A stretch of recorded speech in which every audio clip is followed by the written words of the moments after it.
Olá, galera. Vamos dar início à nossa aula de geografia, né, com conteúdo território brasileiro, do arquipélago ao continente. Essa aula, o objetivo dela é mostrar as transformações que passaram pelo Brasil. Não é? Nós temos aí 3 mapas, depois a gente vai trabalhar individualmente. Né? Nós temos um mapa de um período de 1890, né?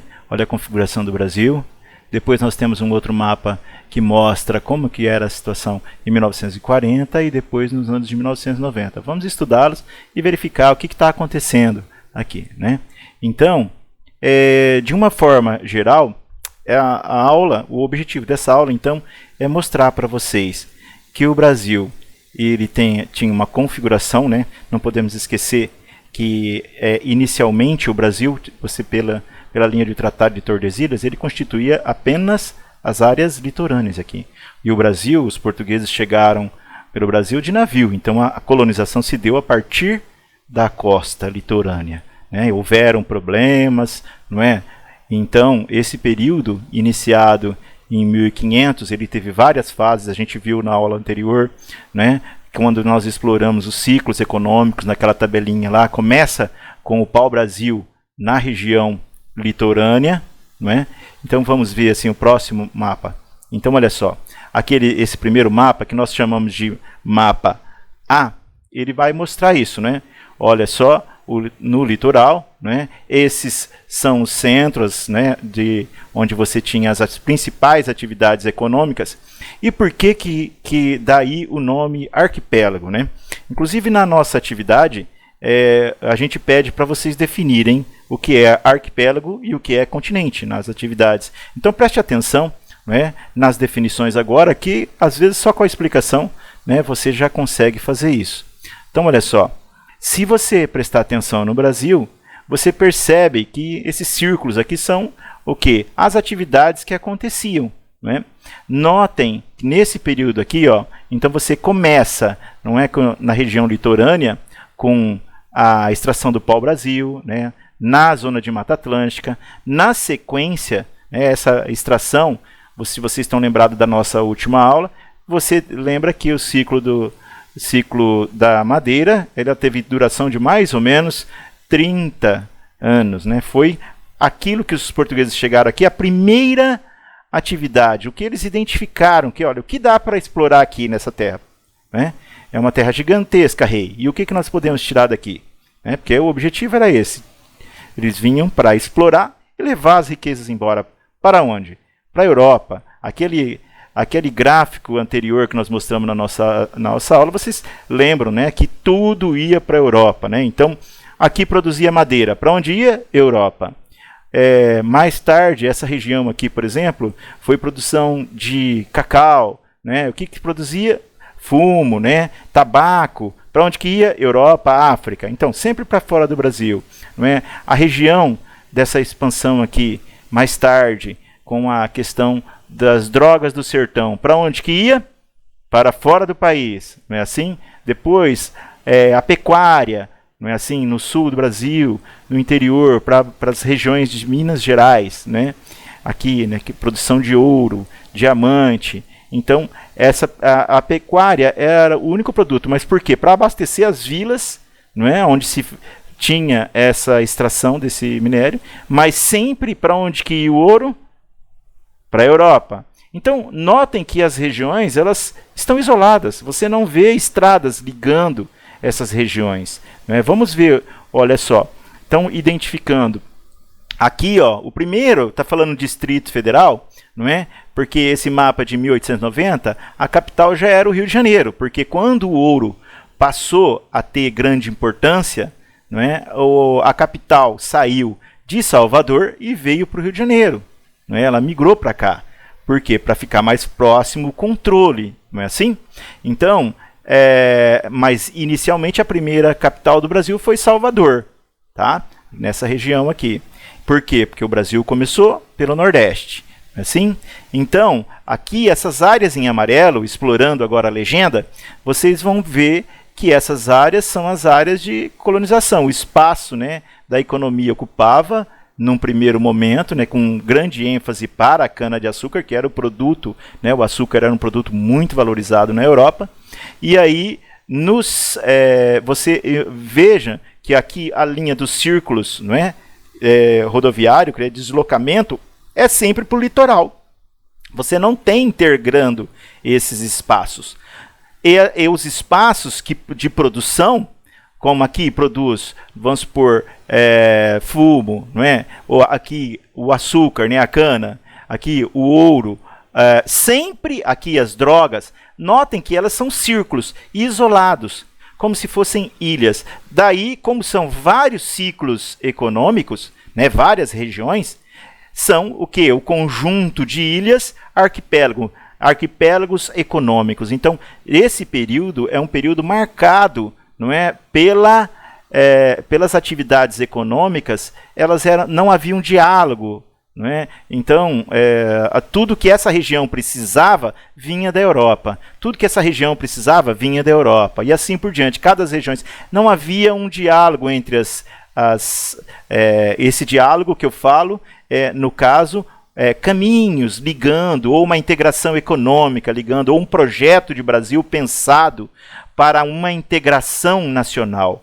Não é? Então, você percebe que aonde tem essas setas, né, ligado, os períodos de expansão. Como eu falei para vocês, a linha do Brasil que começou, que é essa parte do Tratado, né, de Tordesilhas, onde dividiam as novas terras descobertas entre Portugal, que seriam as terras de leste, e as terras do oeste para Espanha, né, que eram as grandes potências na época do descobrimento do Brasil, eram Portugal e Espanha. Então o Brasil ficaria apenas com essa parte aqui, só essa parte. E como que o Brasil hoje tem essa configuração toda? Nós já vimos que a expansão da fronteira, né, nós tivemos esse período aqui. O porquê que aconteceu isso?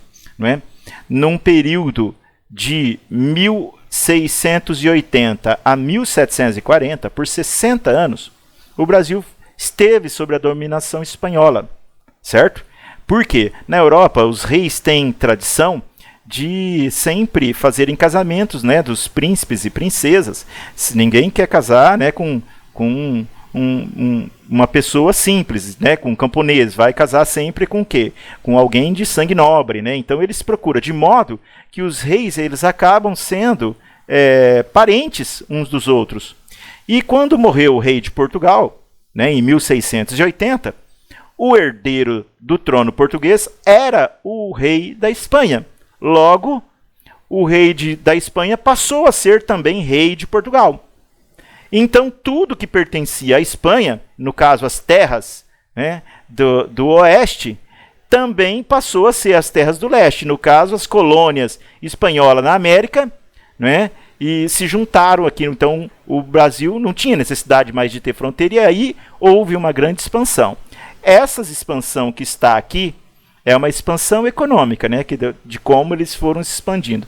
Mas eu estou explicando o porquê dessa configuração, que um dos motivos foi o período, né, de quando o Brasil esteve sob domínio espanhol. Então não havia necessidade, essa expansão, o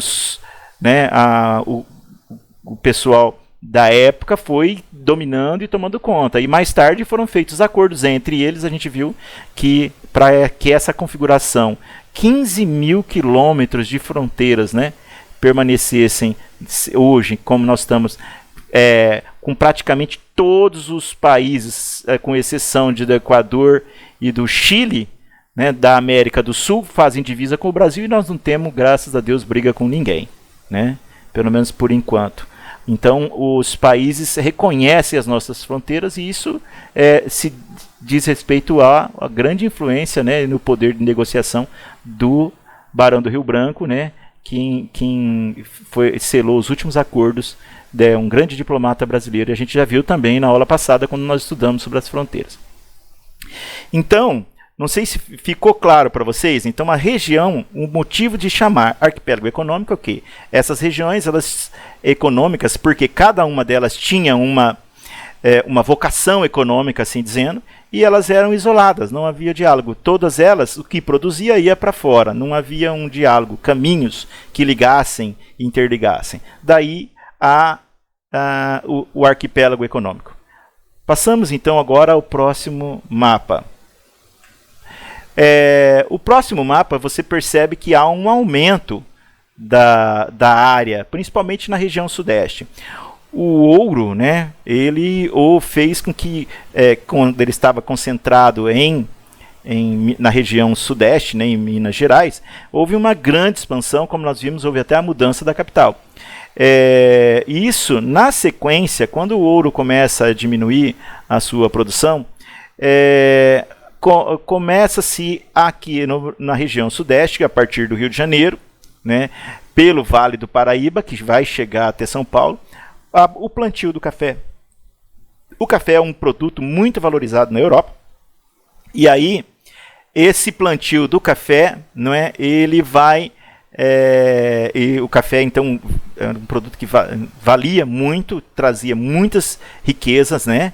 Então, houve um grande investimento e uma produção de café. E o café se expandiu do Rio de Janeiro para São Paulo, né, pelo Vale do Paraíba, para a região de Minas Gerais, sul de Minas, essa região, e foi entrando por o interior. A nossa região, São José do Rio Preto, que fica mais ou menos aqui, ela é uma região que tem na sua formação, né, os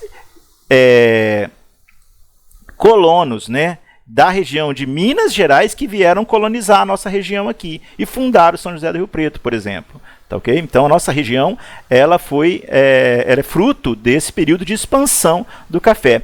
E a ferrovia que para exportar, né, esse café, olha só, a produção era tão grande que criaram uma ferrovia. Então, para facilitar, então, a ferrovia facilitava tanto os imigrantes chegarem, né, facilitava as mercadorias chegarem dos centros, porque aí já começa a se formar os centros industriais, né? Não podemos esquecer que a partir de 1816 o Brasil passa a ser de colônia, ele passa a ser Reino Unido, né? De Portugal, que a família real vem para cá, então e fica no Rio de Janeiro por conta, fugindo da guerra lá do Napoleão, né, fugindo, e se instala aqui no Brasil e ficam aqui até 1820, se eu não me engano. E mais tarde, né, então o Brasil é declarado independente, né, e começam-se os reinados aqui com Pedro I, Pedro II e assim por diante. Mas as ferrovias, então, elas começam com esse motivo e vai havendo expansão para essa região. E o café continua se expandindo. Ele vai para o sul do Mato Grosso do Sul, né, aqui essa região, sempre nas regiões onde você tem o solo fértil, que é um solo da cor vermelha, mas que é chamado de terra roxa, né, que os primeiros imigrantes eles olhavam para a terra é vermelha, e na linguagem do imigrante italiano, né, rosso é vermelho, né, e ele, como ele falava com o sotaque rosso, dava a impressão que era roxo, né, e ficou. Então, e foi colonizando também o Paraná, o norte aqui do Paraná. Então veja só, toda essa região fruto do desenvolvimento do café. E o café ele vai ser o principal produto de exportação brasileiro até, né, a década de 30, quando em 1929 acontece o crack da Bolsa de Nova York. Aí os cafeicultores brasileiros eles tinham muita grana, eles eram muito ricos, mas eles não tinham, e aí é onde pôr esse dinheiro. E aí eles começam a investir na indústria. Quando os cafeicultores, eles fizeram várias estratégias para que o café valorizasse. Vocês devem ter ouvido várias histórias, inclusive queimar café para diminuir a quantidade de produto, para o produto ganhar preço, mas nem assim. Não é? Havia uma crise mundial e o café é um produto supérfluo, né? E quando a gente está em crise, a gente corta tudo que é supérfluo, fica apenas com o básico. Então, esses cafeicultores, eles vão pegar e se organizar, né? E começar a investir esse dinheiro que eles tinham em produtos, porque como o Brasil comprava tinha muito dinheiro nessa época, foi um período que a balança comercial brasileira esteve positiva. A gente chegou a pagar a dívida externa e ter saldo positivo. Vejam só, então a gente não precisava de ter indústria aqui no Brasil. A gente comprava tudo pronto da Europa, dos Estados Unidos, não é assim? Então, mas o centro do mundo nessa época era a Europa. Então a gente comprava muito deles. Tudo que precisava comprava pronto, não é? Aí com a guerra, não é? Tudo é arrasado. A Primeira Guerra nós estamos falando. Tudo é arrasado. E com a crise do café, então a gente tem aí acontece nesse período a crise, os cafeicultores eles perdem o poder, eles têm poder econômico, mas eles perdem poder político, não é? E houve aí uma mudança no rumo da política, que foi a ascensão do Getúlio Vargas, e o Vargas tem uma outra visão, né? O Vargas é do Sul, né? Ele vem e ele vai promover a industrialização no Brasil. E qual é o lema dele? A nacionalização. Criar uma indústria nacional. E que tipo de indústria que ele vai criar? Uma indústria de substituição das importações. Então, assim, produzir. O que é substituir? É você trocar, né? Então, substituir o quê? A importação. Então, traduzindo isso, não é, de uma forma simples, você vai produzir aqui o que antes comprava, porque não tem para comprar. O mundo inteiro está em crise, né? Então, como que vai ser feito isso? Vai ser usado toda a infraestrutura do café, porque para trabalhar no café vieram muitos imigrantes europeus, tá? E os imigrantes europeus eram trabalhadores da indústria, eles perderam o trabalho lá e vieram para cá. Eles vieram para trabalhar na agricultura. E aí, esses imigrantes, então, eles eram trabalhadores de indústria, eles sabiam trabalhar. Eles, diferente dos escravos, eles, como trabalhadores, eles recebiam salário, então eles tinham poder de compra, eles eram consumidores. Então, eles trabalhavam, mas também consumiam.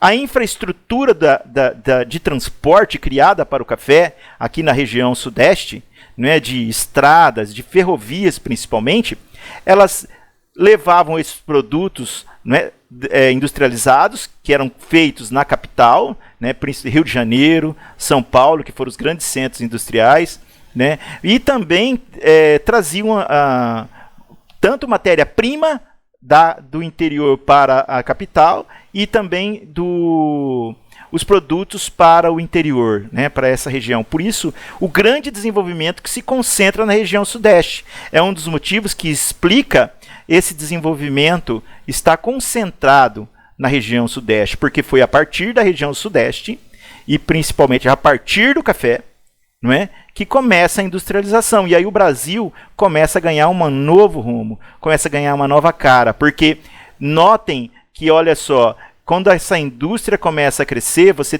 começa a ter deslocamento e expansão entre as regiões. Olha aqui, as regiões já começa, tá vendo que os ciclos já começam a se encontrar? Então aqui, ó, vai se unindo, ó, se unindo. Então isso vai mostrando que essa região mesmo, o sudeste, o centro-oeste hoje, ela é uma região de produção agrícola, mas uma agricultura mecanizada, de ponta, de grande produção, não é? E ligada a esses centros hoje, não é? Fruto desse desenvolvimento aqui.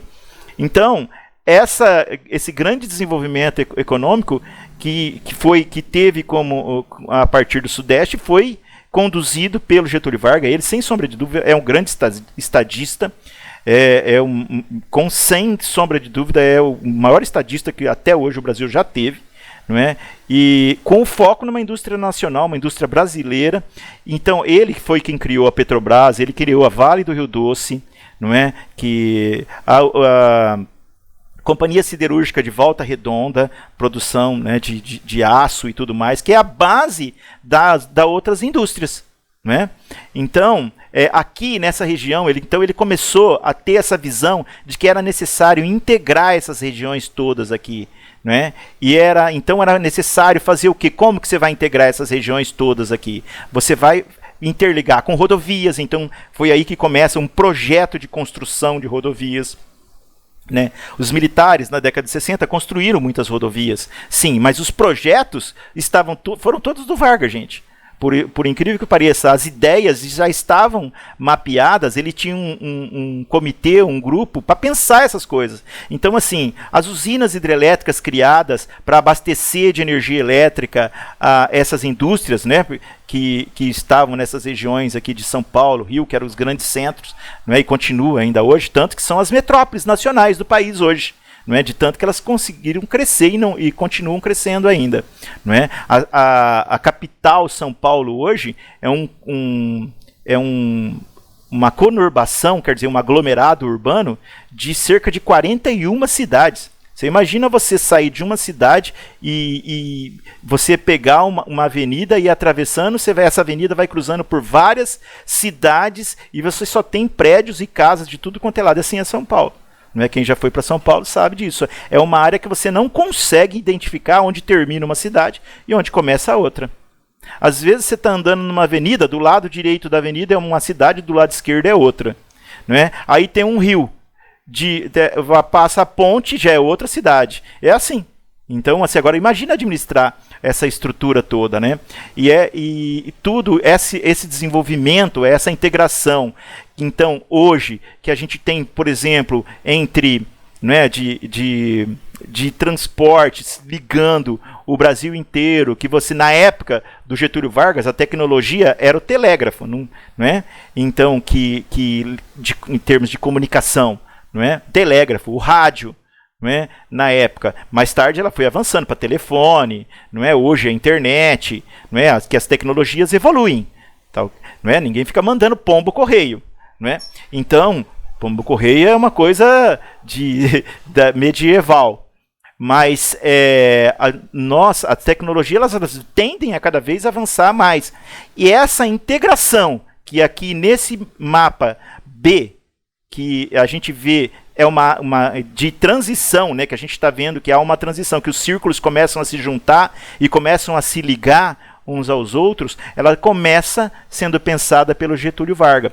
E quando essa integração ela vai atingir o seu ponto máximo, que o Brasil, as regiões começam a se integrar, formando o continente econômico, é quando a gente passa para o mapa C. Mapa C. Né? Então notem as setas aqui, ó, de circulação em todas as regiões, né? O Sudeste, onde você tem aqui, olha só, Rio e São Paulo ainda como maior, né, como centro, né, aqui o centro, né, de gravidade econômico, né? Antigamente nós tínhamos bolsa de valores no Rio, em Santos, e na época do café Santos era por quê? Por conta da exportação, não é? Santos era por conta do porto, não é? E o café era todo exportado, era de grande importância. Nós tínhamos Santos, Rio e São Paulo. Aí depois ficou Rio e São Paulo, e agora não existe mais bolsa. Com o advento da internet, já não existe mais bolsa, não tem necessidade de ter duas bolsas de valores. Nós temos uma bolsa só em São Paulo, não é? Que por conta da internet a gente consegue pegar e os negócios do Brasil inteiro são tocados aqui em São Paulo. Aqui que estão as grandes universidades, né, universidades de renome internacional. Então aqui você vê grandes centros de pesquisa, não é? que divulgam essas pesquisas para o restante, né? Porque são as pesquisas que movimentam a indústria, não é? As pesquisas elas ligam, produzem desenvolvimento, não é? E hoje vocês notem que lá no início, quando nós tínhamos um espaço só natural, né, onde a mata dificultava a entrada do português que chegava, não é? Aí isso foi onde a época em que a natureza dominava o homem, não é? Para essa situação onde o homem transforma a natureza. Hoje nós temos espaços naturais porque existem leis que protegem. Porque, na realidade, se não houvessem as leis de proteção ambiental, já estaria tudo desmatado. Não é assim? Essa é a grande verdade. A gente tem, hoje, espaços que são parques, né, ou reservas indígenas, por conta de legislação. As áreas que não estão demarcadas para os parques e para a gente está vendo o que está acontecendo no nosso dia a dia, não é? Que a invasão seja por grileiros, poceiros, não é? Garimpeiros e tantos outros, né? Que vão tomando conta dessas terras que não têm demarcação, né? Definida ainda.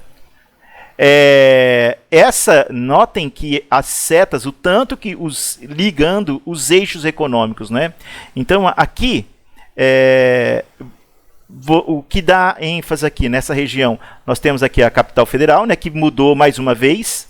Nós estamos na terceira mudança, né? Porque quando começam as crises na época após a Segunda Guerra Mundial, houve uma necessidade os políticos, né? De mudar a capital. O Jânio Quadros era o presidente, Juscelino Kubitschek era o presidente da época, e ele, um dos projetos dele era levar a capital para cá. E ele, com seu plano de metas também, que esse plano de metas do JK, né, também era baseado naquilo que o Getúlio Vargas tinha de plano, ele deu sequência. Só que a diferença do JK para o Getúlio Vargas era que a política desenvolvimentista do Getúlio Vargas, né, que para o país era um projeto, né, de desenvolvimento nacionalista, da onde você privilegiava as coisas nacionais. E o projeto desenvolvimentista do JK, né, que começa com a construção de Brasília, ele tinha um plano de metas chamado de 50 anos em um, era o lema dele, né, que era fazer o desenvolvimento do Brasil de 50 anos em apenas 5. E ele faz um grande desenvolvimento, mas ele privilegiou a chegada das empresas transnacionais, as empresas multinacionais, né? Esse conceito de multinacional e transnacional aí é um conceito, né? Multinacional e transnacional, no caso a empresa é a mesma, o que muda é a forma de falar. Por quê? Há uma crítica, né, que as empresas elas têm pátria, né? Todo o capital que elas trazem para o investimento no país, eles voltam, né, na forma de lucro, em remessa de lucro. E então essa é a crítica, né? Então, porque quando você fala que a empresa é multinacional, dá a impressão que ela é de muitas nações. Por exemplo, a Volkswagen é uma multinacional brasileira. Ou ela é uma transnacional alemã. A palavra multi significa muitas, ou seja, de muitas nações. A palavra trans significa ir além, além da nação. Então, ela é uma empresa de muitas nações, uma empresa que é alemã e brasileira, ou ela é uma empresa que foi além da nação alemã, que cresceu tanto que está explorando outros lugares. Notem que é uma crítica, não é, esses conceitos, né? O conceito de transnacional. Você falar que a Volkswagen é uma transnacional alemã, na realidade você está fazendo uma crítica, né, de que essa empresa é uma empresa alemã que está apenas explorando outros lugares, né? O capital dela migrou para uma região onde dá lucro. Se não estiver dando lucro aqui, ela vai simplesmente desmontar a fábrica e levar para outro lugar que dê lucro. As empresas têm que dar lucro, é assim que vem, né? Então esse conceito de transnacional na realidade é uma crítica ao conceito de multinacional. Então notem vocês que nesse momento, não é, o Brasil, devido a essa integração, olha que você tem agora, olha quantas cidades, a quantidade, né? Então todas essas onde que você tem esses círculos maiores são as regiões já que estão com um grande desenvolvimento, não é? E a expansão, os eixos de expansão, não é? No caso aqui, esses eixos de expansão aqui são expansões agrícolas da atualidade, né? O mapa é após 1990. Ok? Então, aí, neste momento, após a década de 70, principalmente, né, o Brasil, devido a essa grande integração e o grande desenvolvimento em todas as áreas, principalmente no meio técnico, né, ou seja, a técnica, a ciência e a informação, né, que domina o tempo atual, né, foi possível ampliar essa integração. E aí o Brasil, integrado dessa forma, passa a ter a dimensão continental, né? Por isso que ele sai daquela condição de arquipélago, onde eram isolados, para um continente. Ficou definido agora, galera? Entendeu? Muito bem. Esse é o objetivo da nossa aula, né? Fazer com que vocês entendessem como que o Brasil, de regiões, né, isoladas, né, que economicamente, passasse a ter uma integração nacional. Então, do arquipélago, quando essas regiões, economicamente, elas eram isoladas, né, e agora para o continente, quando as políticas são pensadas sempre do ponto de vista do Brasil, e o Brasil está integrado, né? A gente tem por rodovias, ferrovias, comunicações, né? E de toda a natureza. É isso aí. Obrigado. Boa aula. Né? Na nossa aula, eu ainda passei para vocês uma música do Chico Buarque, e a gente faz uma análise para vocês. Está aí essa música. Quem tiver a possibilidade de ver o vídeo, né, eu também coloquei uns vídeos no Saiba Mais para completar, falando sobre as questões regionais, né, e também para você ver que o quanto essa dualidade do moderno e do atrasado, né, do rico e do pobre, essa dualidade está sempre presente no Brasil, não é? Porque esse desenvolvimento ele não chegou para todo, ele provocou desigualdades. Esse é um grande problema, né, que o Brasil enfrenta até hoje, né? Nós não tivemos um desenvolvimento, ficou para poucos, né? Então não chegou a todos, né? E esse é o grande desafio dos nossos governantes, né? A distribuição de renda, né? Ou fazer que o Brasil, por exemplo, as pessoas tenham direito a comer 3 refeições por dia, não é? Que o brasileiro possa ter um desenvolvimento como os países norte da Europa, onde, não é, as pessoas recebem um salário digno, que ela consiga sobreviver dignamente, né? E não seja explorado, né? Esse é o sonho de todos nós, que esse desenvolvimento, a educação, né, o conhecimento chegue a todos, né? Esse é o grande desafio, diminuir essa desigualdade. Acabar eu sei que vai ser difícil, mas diminuir, esse é o grande desafio para qualquer governante brasileiro, né, de qualquer esfera, seja municipal, estadual ou federal, né? Todos os governantes que passaram, né, desses tempos têm esse grande desafio. E então, nas nossas atividades, eu peço a vocês que se concentrem nessas explicações, vejam o Saiba Mais e façam um artigo de opinião, não é, que eu tinha pedido para vocês, relatando aí que o Brasil, né, é um país com problemas continentais e peculiaridades do arquipélago. Discorra sobre esse tema num artigo de opinião, tá ok? Até mais, valeu, até a próxima aula.